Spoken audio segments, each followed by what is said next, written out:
अस्सलाम वालेकुम people, welcome to defence outpost. Recently आप लोगों को बताया कि हम जो है थोड़ा सा जो एविएशन सेक्टर है उसकी तरफ ज़्यादा फोकस कर गए थे। पाकिस्तान एयरफोर्स और पाकिस्तान मिलिट्री की जो अपडेट्स हैं उसको डिस्कस करने लग पड़े थे। लेकिन जब हम यही अपडेट्स जो हैं वो डिस्कस कर रहे थे तो पिछले कुछ दिनों से पाकिस्तान में इंटरनल सिचुएशन जो है वो एक अजीब टर्न ले रही है। पिछले एक हफ्ते से यानी कि 7 दिनों के अंदर लगातार पाकिस्तान की जो नॉर्दर्न फ्रंटियर है जिसमें KPK और बलूचिस्तान है, यहाँ पर मुसलसल जो टेररिस्ट अटैक्स हैं उनकी वेव देखने में आ रही है। कुछ आपको एग्जांपल दूं तो 10 मई को बन्नू के अंदर ब्लास्ट होता है, सुसाइड ब्लास्ट था जिसमें 15 पुलिसमैन जो हैं वो शहीद हो जाते हैं। उसके बाद 11 मई को अगेन एक सुसाइड ब्लास्ट जो है वो प्लान होता है, लेकिन उसको इंटेलिजेंस एजेंसीज जो हैं वो अटक के अंदर फॉइल कर देती हैं, यानी कि उसको फेल कर देती हैं। 12 मई को लक्की मरवत के अंदर ब्लास्ट होता है और उसमें 9 लोग शहीद हो जाते हैं। 13 मई को एक ID ब्लास्ट होता है जिसमें 4 पाकिस्तान आर्मी के सोल्जर्स और एक मेजर जो है वो शहीद हो जाते हैं, और ये बलूचिस्तान में हुआ था। उसके बाद 14 मई की बात कर लें तो एक और सुसाइड ब्लास्ट होता है बाजौड़ में, जिसमें 4 जो सोल्जर्स हैं वो अगेन पाकिस्तान आर्मी के शहीद हो जाते हैं। और ये कोई छोटे मोटे अटैक नहीं है, ये मेजर कैटेगरी में आते हैं जहां पर आपकी 5 से ज्यादा शहादतें हो रही हैं। तो ये एक एक्चुअल में हमारा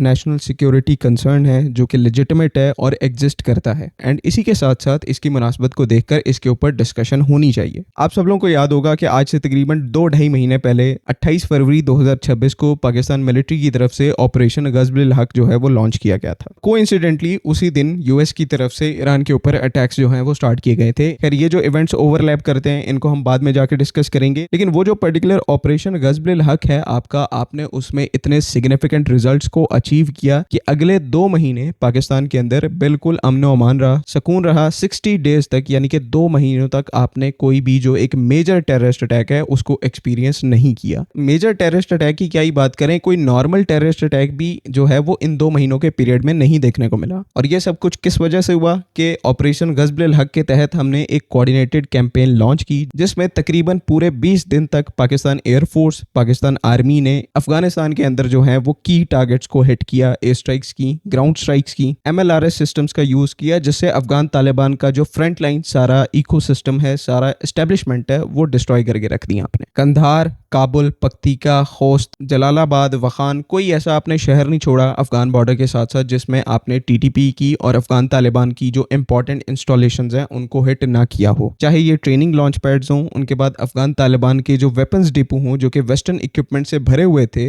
वो हों, सबको आपने डिस्ट्रॉय किया। सबको ना भी गए तो मेजोरिटी को आपने नुकसान पहुंचाया। और उस पूरी एक रिलेंटलेस कैंपेन का आपको रिजल्ट क्या मिला? 2 महीने पूरे पाकिस्तान के अंदर सुकून रहा। लेकिन उसके बाद क्या हुआ कि आपने आहिस्ता आहिस्ता ऑपरेशन गज़ब-उल हक की जो इंटेंसिटी है उसको कम करना स्टार्ट कर दिया, और एक पॉइंट ऐसा आया कि कोई जो एयर स्ट्राइक्स हैं क्रॉस बॉर्डर वो कंडक्ट नहीं की जा रही थी। और प्रिसाइसली इन्हीं मोमेंट्स में अफगान तालिबान को और TTP को संभलने का मौका मिल गया, और आज की तारीख में वो कहीं ना कहीं संभल गए हैं और आपकी टेरिटरी के ऊपर यानी कि पाकिस्तानी टेरिटरी के ऊपर अटैक्स उसी तरह से स्टार्ट हो गए। अब मैं यहाँ पर आपको बताता हूँ कि ऑपरेशन गज़ब-उल हक की जो इंटेंसिटी है उसमें इतनी कमी क्यों आई। तो देखो ऐसा है कि जब ऑपरेशन गज़ब-उल हक को स्टार्ट किया गया तो तारीख थी 28 फरवरी 2026, और सेम इसी तारीख को US ने अपने जो अटैक्स हैं उनको ईरान में स्टार्ट किया। नतीजा क्या हुआ कि सारा जो इंटरनेशनल मीडिया है और इवन पाकिस्तानी मीडिया उस टाइम US के ईरान के अंदर अटैक्स को कवर करना स्टार्ट कर दिया, बिकॉज वो एक पूरी दुनिया का ब्रेकिंग पॉइंट आ गया था। और एट वन पॉइंट तो ये चीज डिस्कस की जा रही थी कि हो सकता है US ईरान के अंदर न्यूक्लियर वेपन्स यूज कर दे। तो सारी इंटरनेशनल मीडिया की जो कवरेज थी वो ईरान US की वॉर के ऊपर थी। पाकिस्तान मिलिट्री ने ऑब्वियसली इसका फायदा उठाया और ताबड़तोड़ उन्होंने अफगानिस्तान के अंदर जो ड्रोन स्ट्राइक्स हैं, एयर स्ट्राइक्स हैं, उनको स्टार्ट कर दिया। 20 दिन गुजरे, 25 दिन गुजरे, 30 दिन गुजरे, 1 महीना गुजरा। आहिस्ता आहिस्ता US मिलिट्री के जो अटैक्स की इंटेंसिटी है ईरान के अंदर कम होना स्टार्ट हो गई, और जो इंटरनेशनल मीडिया है वो वापस पूरी दुनिया की खबरों के ऊपर आना स्टार्ट हो गया। और जब ईरान US वॉर के बाद आहिस्ता आहिस्ता इंटरनेशनल मीडिया ने पाकिस्तान और अफगानिस्तान वॉर को डिस्कस करना स्टार्ट किया, और मीडिया जब डिस्कस करता है आपको पता है सोशल मीडिया उसके साथ डिस्कशन स्टार्ट करता है, और सोशल मीडिया के अंदर जब डिस्कशन स्टार्ट होती है तो आपके मुल्क में जो इंटरनल लॉबीज हैं वो भी साथ ही साथ एक्टिव हो जाती हैं। तो जब लोगों का फोकस अफगानिस्तान पाकिस्तान वॉर के ऊपर आया तो अचानक से हमारी कंट्री में से यानी कि पाकिस्तान में से ही एक जो प्रेशर है वो उठ के पाकिस्तान मिलिट्री के ऊपर आया कि हम अफगानिस्तान के साथ वॉर नहीं लड़ सकते, अफगानिस्तान तो हमारा ब्रदरली कंट्री है, फला फला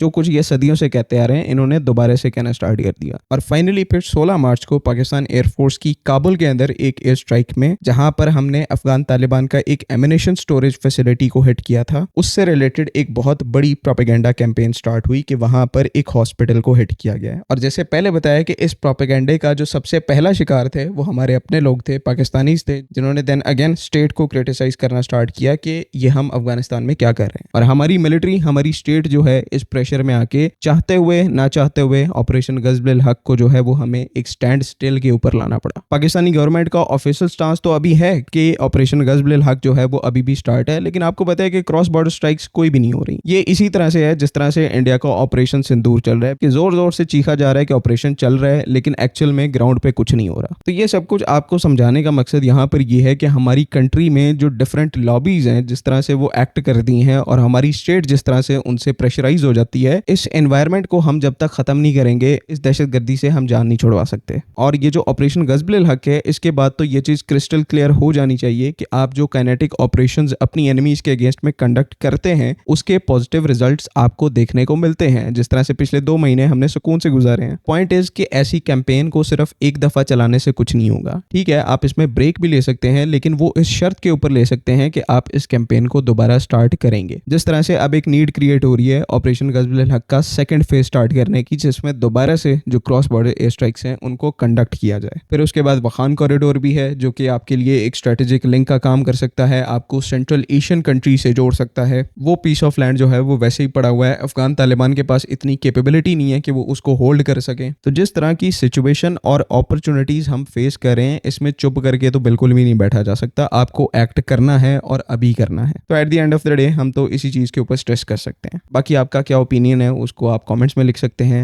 अगली वीडियो तक के लिए अल्लाह हाफ़िज़। पाकिस्तान जिंदाबाद।